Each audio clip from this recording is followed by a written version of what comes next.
Hi friends, welcome to my channel Shrirasthu Shubhamasthu ಧಾರಾವಾಹಿಯ ಸೋಮವಾರದ ಸಂಚಿಕೆ ತಿಳ್ಕೊಂಬರೋಣ. ಅದಕ್ಕಿಂತ ಮುಂಚೆ ಯಾರು ನನ್ನ ಚಾನಲ್ಗೆ ಸಬ್ಸ್ಕ್ರೈಬ್ ಆಗದೆ ವೀಡಿಯೋಸ್ಗಳನ್ನ ನೋಡ್ತಾ ಇದ್ದರೆ ದಯವಿಟ್ಟು ಸಬ್ಸ್ಕ್ರೈಬ್ ಮಾಡ್ಕೊಳ್ಳಿ ಅಂತ ಹೇಳ್ತಾ, ಸಂಚಿಕೆ ಆರಂಭದಲ್ಲಿ ಇನ್ನು ನಮ್ಮ ಮಾಧವ್, ತುಳಸಿ ಮತ್ತು ಎಲ್ಲರೂ ಸಹ ದೀಪಿಕಾ ಅವ್ರ ಮನೆಗೆ ಹೋಗಿರ್ತಾರೆ. ಇನ್ನು ದೀಪಶಾಸ್ತ್ರ ಮಾಡೋಣ ಅಂತ ಹೇಳ್ಬಿಟ್ಟು ಆಲ್ರೆಡಿ ಮುಂಚೆನೇ ಒಂದು ಸತಿ ನಿಶ್ಚಯ ಆಗಿರುತ್ತೆ. ಆದರೂ ಸಹ ಮತ್ತೊಮ್ಮೆ ಹೋಗಿರ್ತಾರೆ. ಎಲ್ಲರೂ ಹೋಗಿ ಅಲ್ಲಿ ತುಂಬ ಒಂದು ಮುಹೂರ್ತಗಳಿಗೆ ಅಂತಲೇ ಹೇಳ್ಬೋದು. ಇನ್ನು ನಮ್ಮ ಜನಾರ್ದನ್ ಮತ್ತು ಶರ್ವರಿ ಒಂದು ಪ್ಲ್ಯಾನೇ ಮಾಡಿರ್ತಾರೆ. ನಿನ್ನ ಮಗಳು ಮದುವೆಗೆ ಒಪ್ಕೊಂಬಿಟ್ಟಿದ್ದಾಳ, ಏನು ಮಾಡೋದು ಜನಾರ್ದನ್, ನೀವು ಏನು ಬರಿ ಮಾಡ್ಕೊಂಬೇಡ ಶರ್ವರಿ, ನಾನು ಎಲ್ಲದಕ್ಕೂ ಇದಕ್ಕೆ ತಕ್ಕ ಪರಿಹಾರ ಹುಡುಕಿದ್ದೀನಿ, ನೀನು ಆರಾಮಾಗಿರು ಅಂತ ಹೇಳಿರ್ತಾನೆ. ಇನ್ನು ನಮ್ಮ ರೆಡಿ ಆದಂತಹ ನಮ್ಮ ದೀಪಿಕಾ ಅವ್ರನ್ನ ತುಳಸಿಯವರು ಕರ್ಕೊಂಡು ಬರ್ತಾ ಇರ್ತಾರೆ. ಇದನ್ನು ನೋಡಿದಂಥ ಮಾಧವ್ ಅವ್ರಿಗೆ ಮತ್ತು ಅಲ್ಲಿರೋರಿಗೆಲ್ಲ ತುಂಬಾ ಖುಷಿ ಆಗ್ಬಿಡುತ್ತೆ. ಎಷ್ಟು ಚೆನ್ನಾಗಿ ಮುದ್ದಾಗಿ ಕಾಣಿಸ್ತಾ ಇರ್ತಾಳೆ ದೀಪಿಕಾ.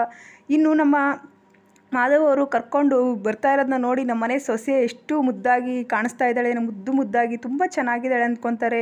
ಇನ್ನು ದೀಪಿಕಾನ ಕರ್ಕೊಂಬಂದು ಕುಂಡಿಸ್ತಾರೆ. ಎಲ್ಲರ ಮುಂದೆನೂ ಸಹ ಕುಂಡಿಸ್ದಾಗ ಇನ್ನು ನಮ್ಮ ಮಾಧವ್ ಅವರಂತೂ ತುಂಬಾ ಖುಷಿ ಪಡ್ತಾರೆ. ಎಷ್ಟು ಚೆನ್ನಾಗಿ ಕಾಣಿಸ್ತಾ ಇದ್ದಾಳೆ ದೀಪಿಕಾ, ನೀನು ನಮ್ಮ ಮನೆಗೆ ಸೊಸೆಯಾಗಿ ಬರಲು ಇಷ್ಟನಾ? ನಿನಗೆ ಅಭಿನ ಮದುವೆ ಆಗಲು ಒಪ್ಪಿಗೆ ಇದೆಯಾ ಇಲ್ವಾ ಅಂತ ಹೇಳು, ಯಾರಿಗೂ ಹೆದರ್ಕೋ ಅವಶ್ಯಕತೆ ಇಲ್ಲ, ನಿನಗೆ ಇಷ್ಟ ಇದ್ದರೆ ಇಷ್ಟ ಅಂತ ಹೇಳು ಅಂತ ಹೇಳ್ತಾರೆ. ಇನ್ನು ನಮ್ಮ ದೀಪಿಕಾ ಅವರು ಎಲ್ಲರ ಮುಖನೂ ನೋಡ್ತಾ ಇರ್ತಾರೆ. ಇನ್ನು ಅಭಿಮುಖನ ನೋಡ್ತಾರೆ. ಇನ್ನು ನಮ್ಮ ಜನಾರ್ದನ್ಗಂತೂ ತುಂಬಾ ಖುಷಿಯಾಗಿರುತ್ತೆ.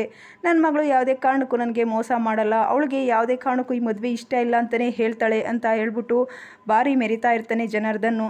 ಆದರೆ ನಮ್ಮ ದೀಪಿಕಾ ಅವರು ಏನು ಮಾಡ್ತಾರೆ, ಮಾಧವ್ ಕೇಳಿದ ಪ್ರಶ್ನೆಗೆ ಸರಿಯಾದ ಉತ್ತರ ಕೊಡ್ತಾರಾ? ಹೌದು, ನಾವು ಕಾದು ನೋಡಬೇಕಾಗಿದೆ. ಇನ್ನು ನಮ್ಮ ಮಾಧವ್ ಅವರು ಹೇಳಿರ್ತಾರೆ, ದೀಪಿಕಾ ನೀನು ಯಾರಿಗೂ ಹೆದರ್ಕೊಳ್ಳೋ ಅವಶ್ಯಕತೆ ಇಲ್ಲ, ನಿನಗೆ ಎದುರುವಾಗಿ ನಾನಿದ್ದೀನಿ, ನೀನು ಆರಾಮಾಗಿ ಹೇಳು ಮಗಳೇ, ನಿನಗೆ ಈ ಮದುವೆ ಇಷ್ಟ ಇದೆಯಾ, ನೀನು ಅಭಿನ ಮದುವೆ ಆಗಕ್ಕೆ ಒಪ್ಪಿಗೆ ಇದೆಯಾ ಅಂತ ಕೇಳ್ತಾನೆ. ಇನ್ನು ಮಾಧವ್ ಕೇಳಿದ ಪ್ರಶ್ನೆಗೆ ನಮ್ಮ ದೀಪಿಕಾ ಅಂತೂ ಹೌದು, ನನಗಂತೂ ತುಂಬಾ ಇಷ್ಟ ಇದೆ, ನಾನು ಅಭಿನ ಮದುವೆ ಆಗಕ್ಕೆ ನನಗೆ ಒಪ್ಪಿಗೆ ಇದೆ ಅಂತ ಹೇಳ್ತಾಳೆ. ಇನ್ನು ದೀಪಿಕಾ ಹೇಳಿದ ಮಾತನ್ನ ಕೇಳಿ ಪೂರ್ಣಿ ಮತ್ತು ಮಾಧವ್, ತುಳಸಿ ಎಲ್ಲರಿಗೂ ತುಂಬಾ ಖುಷಿನೇ ಆಗುತ್ತೆ ಅಂತಲೇ ಹೇಳ್ಬೋದು. ಎಷ್ಟು ಖುಷಿಯಾಗಿ ಅಂದರೆ ಒಂದು ಸಂತೋಷದ ಸಂಭ್ರಮ ಅಂತಲೇ ಹೇಳ್ಬೋದು. ಇನ್ನು ನಮ್ಮ ಶರ್ವರಿಗಂತೂ ಹೊಟ್ಟೆಲಿ ಬೆಂಕಿ ಇಟ್ಕೊಳಂಗೆ ಆಗ್ಬಿಡುತ್ತೆ. ಏನು ಈ ಥರ ಉಲ್ಟಾ ಹೊಡೆದ್ಬಿಟ್ಲೆಲ್ಲ ಇವಳು, ಇವಂಗಂದರೆ ಜನಾರ್ದನ್ ನನ್ನ ಹತ್ರ ಹೇಳಿದ್ದೆಲ್ಲ ಸುಳ್ಳ, ಈ ಜನಾರ್ದನ್ನ ನಂಬ್ಕೊಂಡ್ರೆ ಯಾವ ಕೆಲಸನೂ ಸರಿಯಾಗಿ ಮಾಡಲ್ಲ ಇವನು ಅಂತ ಅಂದ್ಕೊತಾ ಇರ್ತಾಳೆ. ಇನ್ನು ಶರ್ವರಿಗೆ ಏನು ಮಾಡಬೇಕು ಅಂತಲೇ ಗೊತ್ತಾಗಲ್ಲ. ಇನ್ನು ಜನಾರ್ದನ್ ನಂಬ್ಕೊಂಡ್ರೆ ನನ್ನ ಕೆಲಸ ಸರಿಯಾಗಿ ಸಾಗಲ್ಲ, ಇನ್ನು ನಾನು ಏನಾದರೂ ಬೇರೆ ದಾರಿನ ಹುಡುಕ್ಲೇಬೇಕು ಅಂತ ಹೇಳ್ಬಿಟ್ಟು ಶರ್ವರಿ ಹೊಸ ಪ್ಲ್ಯಾನ್ನ ಮಾಡೋಕ್ಕೆ ರೆಡಿ ಆಗ್ತಾಳೆ.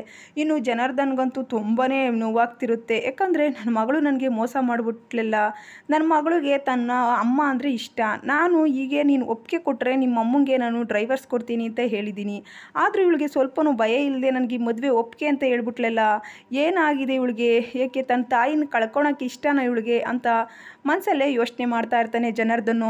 ಇನ್ನು ನಮ್ಮ ದೀಪಿಕಾ ಮಾತ್ರ ತುಂಬಾ ಖುಷಿಯಿಂದ ಒಪ್ಪಿಗೆ ಮದುವೆ ಅಂತ ಹೇಳ್ಬಿಟ್ಲು. ಇನ್ನು ನಮ್ಮ ಜನಾರ್ದನ್ ಏನು ಮಾಡ್ತಾನೆ, ಇದು ಹೆಂಗಪ್ಪ ಸಾಧ್ಯ ಆಯಿತು ಅಂತ ಹೇಳ್ಬಿಟ್ಟು ಜನಾರ್ದನ್ಗೆ ಮನಸ್ಸಿಗೆ ನೋವಾಗುತ್ತೆ ಅಂತಲೇ ಹೇಳ್ಬೋದು. ಇನ್ನು ನಮ್ಮ ಶರ್ವರಿ ಇದ್ದವರು ಎಲ್ಲರ ಮುಂದೆನೇ ಜನಾರ್ದನ್ ಸ್ವಲ್ಪ ಬನ್ನಿ ನಿಮ್ಮ ಹತ್ರ ಮಾತಾಡಬೇಕು ಅಂತ ಹೇಳ್ಬಿಟ್ಟು ಸೈಡಿಗೆ ಕರ್ಕೊಂಡು ಹೋಗ್ತಾಳೆ. ಇನ್ನು ನಮ್ಮ ಜನಾರ್ದನ್ಗಂತೂ ತುಂಬಾ ಬೇಜಾರಾಗುತ್ತೆ. ಹೇಳಿ ಶರ್ವರಿಯವರೇ, ಏನು ನಾನು ಹೇಳಿದ್ದೇನು, ನೀವು ಮಾಡಿರೋದೇನು, ನಿಮ್ಮನ್ನೇ ನಂಬ್ಕೊಂಡು ನಾನು ಇದ್ದೆ, ಆದರೆ ನೀವು ಈ ರೀತಿ ಮಾಡ್ತೀರಾ ಅಂದ್ಕೊಂಡಿರಲಿಲ್ಲ, ನಿಮಗೆ ಯಾವ ಕೆಲಸ ಹೇಳಿದ್ರು ನೀವು ಸರಿಯಾಗಿ ಮಾಡಲ್ಲ ಅಂತ ಹೇಳ್ತಾಳೆ ಶರ್ವರಿ. ಇಲ್ಲ ಮೇಡಮ್ ಅವರೇ, ಶರ್ವರಿ ಅವರೇ ಅರ್ಥ ಮಾಡ್ಕೊಳ್ಳಿ, ನಾನು ಎಲ್ಲ ಹೇಳಿ ನಮ್ಮ ಮಗಳಿಗೆ ಹೇಳಿದ್ದೆ, ಹೌದು ಅಂತ ಹೇಳಿದ್ದು, ಅವಳಿಗೆ ಅವಳ ತಾಯಿನ ಕಂಡ್ರೆ ತುಂಬ ಇಷ್ಟ, ನಾನು ಹೇಳಿದ್ದೆ ನೀನೇನಾದರೂ ಈ ಮದುವೆಗೆ ಒಪ್ಕೊಂಡ್ರೆ ನಾನು ನಿನ್ನ ತಾಯಿಗೆ ಡೈವರ್ಸ್ ಕೊಡ್ತೀನಿ ಅಂತ ಹೇಳಿದ್ದೆ, ಅವಳು ಹೌದು ನನಗೆ ಈ ಮದುವೆ ಇಷ್ಟ ಇಲ್ಲ, ನೀನು ನಮ್ಮ ತಾಯಿನ ಬಿಡಬೇಡಿ ಅಂತ ಹೇಳಿದರು, ಆದರೆ ಈಗ ಈ ರೀತಿ ಉಲ್ಟಾ ಹೊಡಿತಾಳೆ ಅಂತ ಗೊತ್ತಿರಲಿಲ್ಲ ಅಂತ ಹೇಳ್ತಾನೆ. ಇನ್ನು ಶರ್ವರಿ, ಏನೇ ಆದರೂ ನೀವು ಏನು ಕೆಲಸನೂ ಸರಿಯಾಗಿ ಮಾಡಲ್ಲ, ನಾನು ನಿನ್ನೆ ನಂಬ್ಕೊಂಡ್ರೆ ಈ ನನ್ನ ಕೆಲಸ ಸರಿಯಾಗಿ ಸಾಗಲ್ಲ ಅಂತ ಹೇಳ್ತಾಳೆ. ಇನ್ನು ಜನಾರ್ದನ್ಗಂತೂ ತುಂಬಾ ಬೇಜಾರಾಗುತ್ತೆ, ಈ ರೀತಿ ಮಾಡಿಬಿಟ್ಲೆಲ್ಲ ನನಗೆ ಅಂತ ಹೇಳ್ಬಿಟ್ಟು ದೀಪಿಕಾ. ಇನ್ನು ನಮ್ಮ ದೀಪಿಕಾರ ಅಮ್ಮಂಗೆ ಮುಂದೆ ಏನಾದರೂ ತೊಂದರೆ ಕೊಡೋಕ್ಕೆ ರೆಡಿ ಆಗ್ತಾನ ನಮ್ಮ ಜನಾರ್ದನ್ನು ಗೊತ್ತಿಲ್ಲ. ಇನ್ನು ನಮ್ಮ ಜನಾರ್ದನ್ ಹೆಂಡತಿ ಏನಾದರೂ ದೀಪಿಕಾ ಜೊತೆ ಸೇರಿಕೊಂಡು ಮುಂಚೆಗೆ ಪ್ಲ್ಯಾನ್ ಮಾಡಿರ್ತಾಳೆ ಅನ್ನೋದು ಸಹ ಸರಿಯಾಗಿ ಗೊತ್ತಿರಲ್ಲ ಜನಾರ್ದನ್ಗೆ. ಅಂತೂ ಇಂತೂ ನಮ್ಮ ದೀಪಿಕಾ ಅಭಿ ಅಂತೂ ತುಂಬಾ ಖುಷಿಯಾಗಿರ್ತಾರೆ ಅಂತಲೇ ಹೇಳ್ಬೋದು. ದೀಪಿಕಾ ಮುಖದಲ್ಲಂತೂ ಖುಷಿ ಎದ್ದು ತೋರಿಸ್ತಾ ಇರುತ್ತೆ. ಇನ್ನು ಅಭಿ ಅಂತೂ ತುಂಬಾ ಮದುವೆ ಸಂಭ್ರಮದಲ್ಲಿ ಮುಳುಗೋಗಿರ್ತಾನೆ. ಅಂತೂ ಇಂತೂ ದೀಪಿಕಾ ಮತ್ತು ಮದುವೆನ ಮಾಡಿಸ್ತೀನಿ ಅಂತ ಹೇಳಿ ತುಳಸಿ ಮಾತು ಕೊಟ್ಟಂಗೆ ಸೊ ಆ ಕಾರ್ಯಕ್ರಮವು ತುಂಬ ಚೆನ್ನಾಗಿ ಅದ್ಧೂರಿಯಾಗಿ ಬರುತ್ತೆ ಅಂತಲೇ ಹೇಳ್ಬೋದು. ಇನ್ನು ದೀಪಶಾಸ್ತ್ರದ ಕಾರ್ಯಕ್ರಮ ತುಂಬ ಚೆನ್ನಾಗಿ ಮೂಡಿಬರುತ್ತೆ. ಇನ್ನು ನಮ್ಮ ತುಳಸಿಗಂತೂ ತುಂಬಾ ಖುಷಿಯಾಗುತ್ತೆ. ಮಾಧವರಂತೂ ತುಳಸಿಗೆ ಧನ್ಯವಾದಗಳನ್ನ ತಿಳಿಸ್ತಾರೆ. ಇನ್ನು ನಮ್ಮ ತುಳಸಿಯವರು ಏನಾದರೂ ಮಾಡಿ ಇನ್ನು ಮುಂದಿನ ಕಾರ್ಯಕ್ರಮ ನಾನು ನಡೆಸ್ಕೊಡ್ಬೇಕು ಅಂತೇಳಿ ಯೋಚನೆ ಮಾಡ್ತಾ ಇರ್ತಾರೆ. ಆದರೆ ಶರ್ವರಿ ಈ ಈ ಕಾರ್ಯಕ್ರಮ ಯಾವುದೇ ಕಾರಣಕ್ಕೂ ಈ ಮದುವೆ ನಡಿಬಾರ್ದು, ಈ ಮದುವೆ ನಿಂತೋಗ್ಬೇಕು ಅಂತ ಹೇಳ್ಬಿಟ್ಟು ಆಲ್ರೆಡಿ ಹೊಸ ಪ್ಲ್ಯಾನ್ ಮಾಡೋಕ್ಕೆ ಜನಾರ್ದನ್ ಮತ್ತು ಶರ್ವರಿ ರೆಡಿ ಆಗಿದ್ದಾರೆ. ಅದರಲ್ಲಿ ಏನಾದರೂ ನಮ್ಮ ತುಳಸಿಗೆ ಏನಾದರೂ ಹಿಂಸೆ ಕೊಡ್ತಾರಾ ಇಲ್ವಾ, ದೀಪಿಕನೇನಾದರೂ ಮತ್ತೆ ಕಿಡ್ನಾಪ್ ಮಾಡ್ತಾರಾ ಏನೂ ಸಹ ಸರಿಯಾಗಿ ಗೊತ್ತಿಲ್ಲ. ಇಲ್ಲ ಜನಾರ್ದನ್ ತನ್ನ ಹೆಂಡತಿಗೆ ಏನಾದರೂ ಕಿರುಕುಳ ಕೊಡೋ ರೂಪದಲ್ಲಿ ಏನಾದರೂ ಈ ಮದುವೆನ ನಿಲ್ಲಿಸ್ತಾರಾ ಅನ್ನೋದು ಸರಿಯಾಗಿ ತಿಳಿದುಬಂದಿಲ್ಲ. ಈ ಒಂದು ಸಂಚಿಕೆ ನಿಮಗೆ ಇಷ್ಟ ಆದರೆ ಲೈಕ್ ಮಾಡಿ, ಶೇರ್ ಮಾಡಿ, ಕಮೆಂಟ್ಸ್ ಮಾಡಿ ಅಂತ ಹೇಳ್ತಾ ಈ ಪುಟ್ಟ ಪ್ರೋಮೋ ವಿಡಿಯೋನ ಇಲ್ಲಿಗೆ ಮುಕ್ತಾಯ ಮಾಡ್ತಾ ಇದ್ದೀನಿ. ನನ್ನ ವಿಡಿಯೋಗಳನ್ನ ಅಪ್ಡೇಟ್ಸ್ಗಳನ್ನ ಸದಾ ನೋಡ್ತಾ ಇರಿ, ಹೀಗೆ ಸಪೋರ್ಟ್ ಮಾಡ್ತಾ ಇರಿ ಅಂತ ಹೇಳ್ತಾ ಇಲ್ಲಿಗೆ